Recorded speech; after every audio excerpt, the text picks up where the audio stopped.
રાજા ભોજ ફરી સિંહાસન પર બેસવા જાય છે અને ચંદ્રકલા નામની અપ્સરા આવીને રાજાને રોકે છે. સિંહાસન પર આરૂઢ થવા તૈયાર થયેલા રાજા ભોજને રોકતા ચંદ્રકલા નામની પુતળી બોલી, હે રાજા ભોજ, વીર વિક્રમ કેવો દાનવીર હતો એની એક વાત હું તને કહું છું, તે તું સાંભળ. અમરપુરી નગરીમાં એક ગરીબ બ્રાહ્મણ રહેતો હતો. એક દિવસ એની ઝૂંપડીને આગ લાગી. તેનું સર્વસ્વ સ્વાહા થઈ ગયું. તેથી બ્રાહ્મણ બ્રાહ્મણી રડવા લાગ્યા.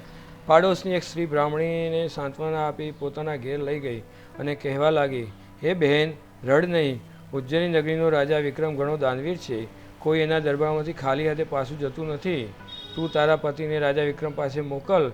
એમની પાસેથી એક નાનું મકાન માગી સુખી રહો. બ્રાહ્મણીના ગળે વાત ઉતરી ગઈ. એણે પતિને વાત કરી.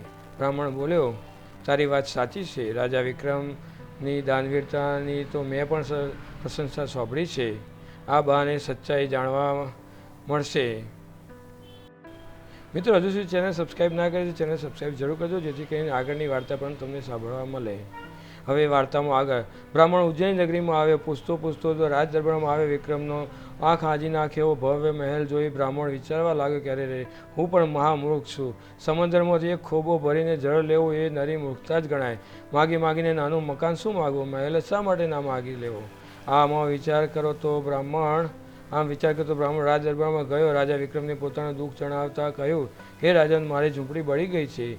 માથું છુપાવવાની પણ જગ્યા નથી. શું ઈચ્છો છો બ્રાહ્મણ દેવતા? માથું છુપાવવાની જગ્યા અન્નદાતા, એક મહેલ ઈચ્છું છું. મારો મહેલ જોઈએ છે. જેવી તમારી કૃપા અન્નદાતા. સારું, આપ્યો. રાજા વિક્રમે પોતાનો રાજમહેલ બ્રાહ્મણને દાનમાં આપી દીધો. બ્રાહ્મણ ચકિત થઈ ગયો. એની આવી આશા ન હતી. એ તો સ્તબ્ધ થઈ ગયો. રાજાના આ દાનના સમાચાર સર્વસ્ત્ર ફેલાઈ ગયા. બધી રાજાની પ્રશંસા થવા લાગી કે વિક્રમ જેવો દાની પુરુષ મળવો દુર્લભ છે.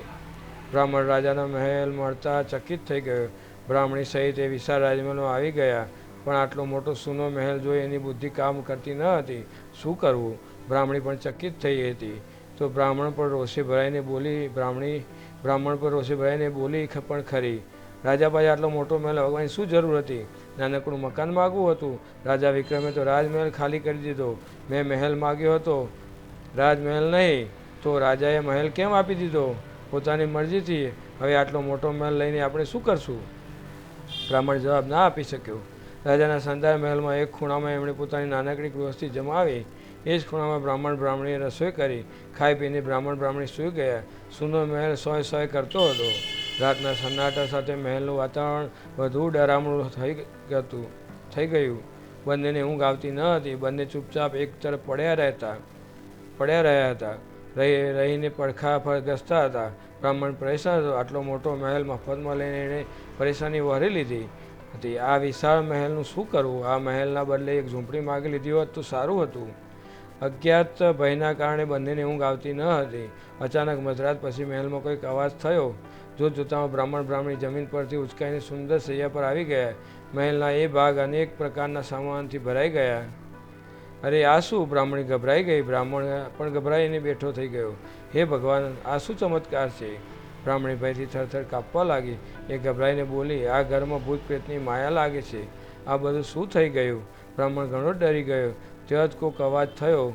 બ્રાહ્મણ ડરતા ડરતા બોલ્યો, કોણ છે? હું શું? અવાજ આવ્યો. અરે બાપ રે, ભૂત પ્રેત, ભાગ. અવાજ સાંભળતો બ્રાહ્મણ બ્રાહ્મણી ભાગ્યા. બ્રાહ્મણ પણ પાછળ ભાગ્યો. મહેલની બહાર જમીન પર બેઠા બેઠા આખી રાત રામ રામ રામનું નામ લઈને વિતાવા. સવાર પડતો જ બ્રાહ્મણ કાન પકડતા બોલ્યો, આ મહેલમાં રહેવાની તાકાત આપણી નથી. હું અત્યારે જ આ મહેલ રાજાને પાછો આપું છું. સવાર પડતો જ બ્રાહ્મણ વિક્રમ પાસે ગયો. વિક્રમના પગમાં પડી જતો બોલ્યો, હે રાજન, મારે મહેલ નથી જોઈતો, ત્યાં ભૂત રહે છે. ત્યારે વિક્રમ બોલ્યો, બ્રાહ્મણ દેવતા, તમે ભલે નિર્ધન છો પણ મારા માટે પૂજનીય છો. તમને આપેલો મહેલ ભલા હું કઈ રીતે લઈ શકું? દાન આપેલી વસ્તુ પાછી લઉં તો પાપમાં પડું. બ્રાહ્મણ શું બોલે? મહામંત્રીએ તોડ કાઢ્યા કે મહેલનું મૂલ્ય આપીને પાછો લઈ શકાય. રાજા વિક્રમે તરત એનું મૂલ્ય ચૂકવી દેવાની આજ્ઞા કરી. ધનનો ઢગલો મળતા બ્રાહ્મણ રાજાના રેડ થઈ ગયો. તરત બ્રાહ્મણીને સાથે લઈ પોતાના ગામ તરફ રવાના થયો. હવે આ બાજુ વિક્રમને બ્રાહ્મણની વાતથી ઘણી નવાઈ લાગી. મહેલમાં ભૂત રહેતા હોય એ વાત માનવા વિક્રમ તૈયાર ન હતો. એટલે એને આખી રાત જાગવાનું નક્કી કર્યું. રાતે વિક્રમ મહેલમાં એકલો સૂતો. મધરાતે અવાજ થતાં જ એને તલવાર ખેંચી, પણ ક્યાંય અવાજ કોઈ ક્યાંય કોઈ ન હતું. એ અવાજ ફરી થયો ત્યારે વિક્રમે બૂમ પાડી, કોણ છે? હું, જવાબ મળ્યો. હું કોણ? હું લક્ષ્મી, તારા રાજ્યની લક્ષ્મી. રાજા વિક્રમનું ધર્માચરણ કરે છે તેથી તારા મહેલમાં મારો વાસ છે. વિક્રમ ગદગદ થઈ ગયો. પ્રણામ કરતો બોલ્યો, માં, તમારી ઘણી કૃપા છે. લક્ષ્મી રાજા વિક્રમની સામે આવી. વિક્રમે સાષ્ટાંગ પ્રણામ કર્યો અને પ્રસન્ન થતાં બોલી, હે વિક્રમ, હું તારા પર પ્રસન્ન છું.